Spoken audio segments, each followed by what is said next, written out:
partir au pays des histoires, il nous faut d'abord vérifier que nous ayons avec nous nos deux oreilles. Et après ça, il nous faut les ouvrir.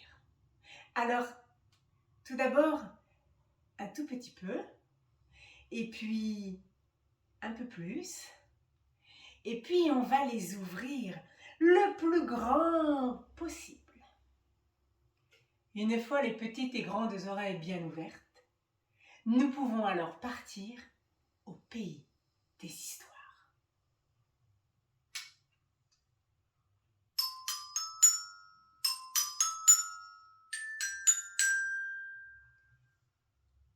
Il était une fois un parc immense, gigantesque.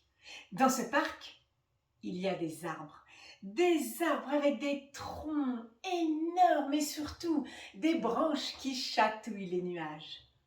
Dans ce parc, il y a des fleurs de toutes les couleurs, du rouge, du jaune, bouton d'or, coquelicot, pâquerette, marguerite.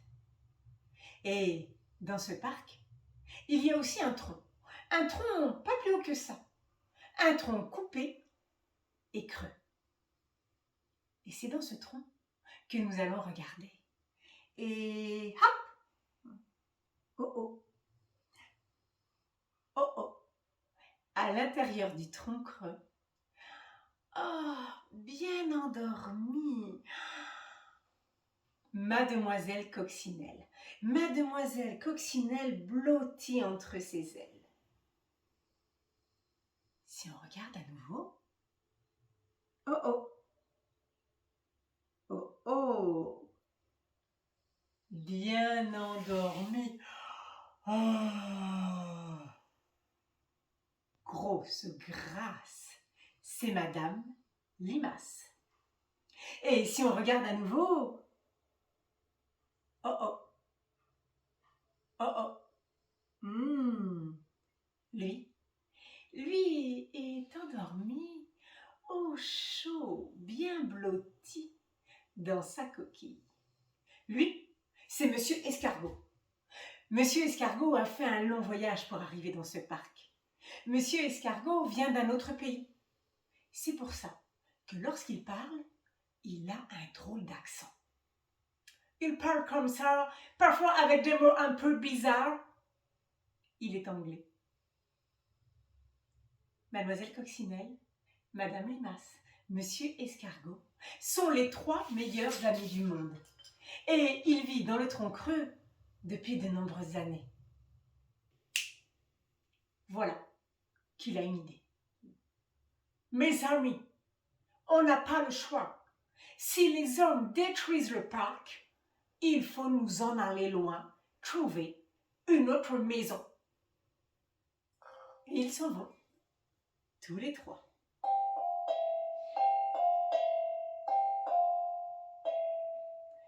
Et ils marchent. Ils marchent. Et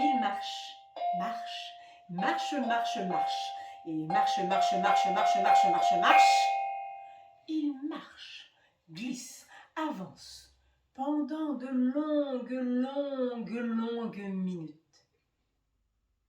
Après avoir tant marché, les voilà enfin arrivés devant un immense mur.